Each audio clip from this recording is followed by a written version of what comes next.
ঘুরতে বের হয়ে আমাদের এত বড় বিপদে পড়তে হবে কখনোই ভাবিনি, আর তাও আবার আমার ছোট্ট বেবিটার সাথে। আমরা অটোরিকশা নিয়ে আনন্দ করতে করতে তিনজনে যাচ্ছি, আর সাথে আছে স্বর্ণা আর সোহান, ওরা আছে অন্য রিকশায়।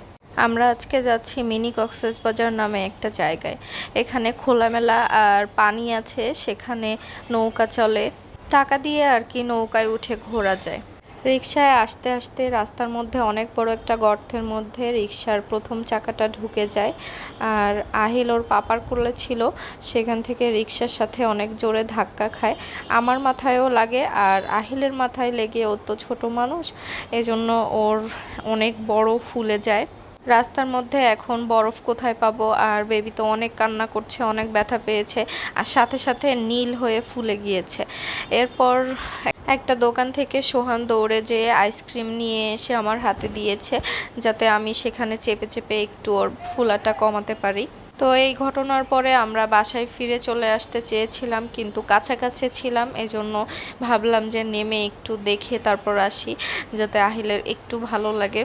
আমার ছেলেটা এত ব্যথা পেয়েছে যে কান্নাকাটি করতে করতে ঘুমিয়ে পড়েছে।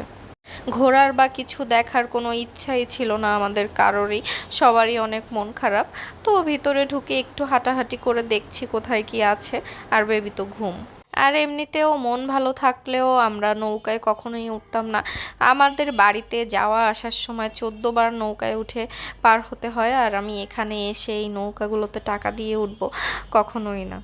এখানে এসে ফিল হচ্ছে গ্রামে যখন মেলা হয়, মেলা দেখতে যাই, সেরকমই লাগছে জায়গাটা। মেলার মতো ছোট ছোট হাঁড়ি পাতিল উঠেছে বাচ্চাদের, আবার কাচের চুড়ি, এখানে দেখি হাওয়াই মিঠাই। পরে স্বর্ণা বলছে যে আমি হাওয়াই মিঠাই খাবো, পরে বেবিকে আর স্বর্ণাকে হাওয়াই মিঠাই কিনে দেওয়া হয়েছে। আর বড়দের খাওয়ার জন্য জায়গা ছিল, কিন্তু আমরা খাইনি। এখানের খাবারগুলো তো এতটা ভালো হবে না, এজন্য আমার বাচ্চাটাকে কোনো কিছু দিলেও খুশি হচ্ছে না, কারণ ওর অনেক ব্যথা লেগেছে, অনেক কষ্ট পেয়েছে, দেখে এত মায়া লাগছে। মাথার এক সাইডটা পুরো ফুলে গিয়েছে।